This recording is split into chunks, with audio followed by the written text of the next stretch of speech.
नमस्कार प्रिय दर्शक बंधुगण सम्बलभूमि आज अध्याय को आपण मानकु अनेक अनेक स्वागत। राज्य बीजेपी सरकार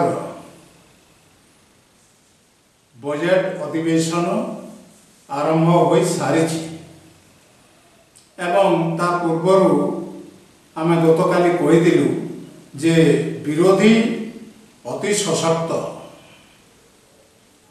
मापी चुपी चलवा पड़ो से जहाँ भी हो टिके विशृंखला देखादेला प्रथम दिवस रे एवं राज्यपाल भाषण को से माने प्रत्याख्यान कले विरोधी दल एवं वाकआउट मध्य कले। तेबे वाकआउट करके लाभ कौन जमी गोटे वाकआउट बोलिकी अच्छी गोटे शब्द से कले से शुणे ना राज्यपाल भाषण महामहिम कौन कहे राज्यपाल कौन कहे से कार्य भाषण शुणे ना सदन में भी एमती हुए बेले संसद रे। तेबे आमर प्रिय मुख्यमंत्री श्रीयुक्त मोहन माझी सी जाइए विरोधी दल नेता नवीन पट्टनायक को निमंत्रण करने आमंत्रण करने जे महाशय आपण ए विधानसभा रे जोग दियंतु। एटा गोटे अड़ुआ कथा आमे तो शुणी नथिलु जे मुख्यमंत्री जानती एवं विरोधी दल नेता को निवेदन करती जे आपण विधानसभा रे जोग दियंतु। अवश्य मोहन चरण माझी सर तांकर बदन्यता दृष्टि से जाइथिबे तार जो विशेष मुहूर्त देखिकी तांकर सरल पणिया सेठी परिप्रकाश करदेले। एणे कौन होइछि आमर विधानसभा रे सबे तो वाकआउट करदेले समस्ते सभी। तेबे बड़ बड़ चर्चा उठिला सेठी, हाँ बड़ बड़ प्रसंग उठिला सेठी प्रसंग कौन उठिला ओडिशा को स्वतंत्र राज्य पाह्या मान्यता दिया जाऊ, स्वतंत्र पाह्या दिया जाऊ ओडिशा को।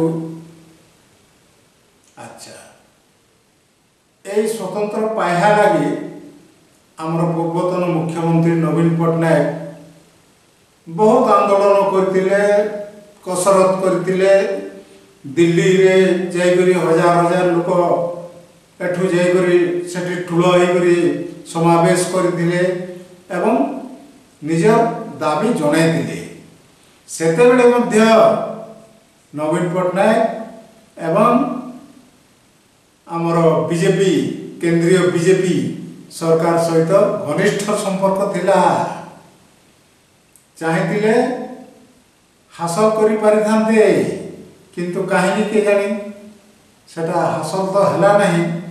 एबे धरिसंती राज्य बीजेपी को जे तुमे ए दाबीटा हासिल करो कारण तुमर डबल इंजिन रही केंद्र सरकार तुम कथा मानिबे एभली स्थिति होई। तापरे आईन श्रृंखला परिस्थिति नेगुरी मुख्यमंत्री मध्य उद्वेग प्रकाश करिसंती जे आमर मान्यवर राज्यपाल पुओ से किसी गोटे अघटन कर तेबे कार्यानुष्ठान कहीं होना एटा गोटे प्रसंग। बड़ लोक को तो उत्तर नहीं एभली प्रसंग एटा। तेबे आईन मंत्री मान्यवर पृथ्वीराज हरिचंदन कहते जे से जेते बड़ लोक भी हो काहारी को छड़ा जीव नहीं तदंत निर्देश दिया जायछि 15 दिन मध्य तदंत रिपोर्ट आसीबो एवं तापरे से जे हेउ थाउ ना काहेकि ताको उचित दंड मिलिबो कार्यानुष्ठान हेबो। नवीन जी मध्य एही कार्यानुष्ठान उपरे से कहिदिले जे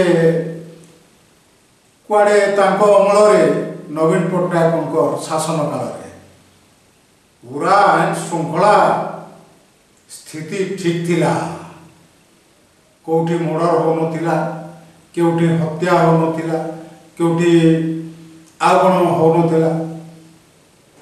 सेमती तो देखा गले विभिन्न विधायक एवं मंत्री माने बड़ बड़ अपराध रे जड़ित थिले, से माने खसी गले सिना, केस को चोपे दिया गला सिना, नहेले जे बड़ी महंगा कलाहांडी जिला तापरे हमर नयागढ़ जिला एभली शिक्षा मंत्री को मध्य दोषारोप करागला, किंतु फलटा सुन आईन श्रृंखला चली बाटरे एभली आईन श्रृंखला प्रतिदिन बढ़ी बढ़ी चलीला। वर्तमान भी अवश्य चली आईन श्रृंखला स्थिति ठीक नहीं, धीरे धीरे सुधरी पारे। यही घटना को लेकर सरगरम आलोचना हैला एवं पृथ्वीराज हरिचंदन जी से स्पष्टीकरण देले जे कार्यानुष्ठान हेबो, जेते बड़ लोक हेले भी कार्यानुष्ठान सुनिश्चित।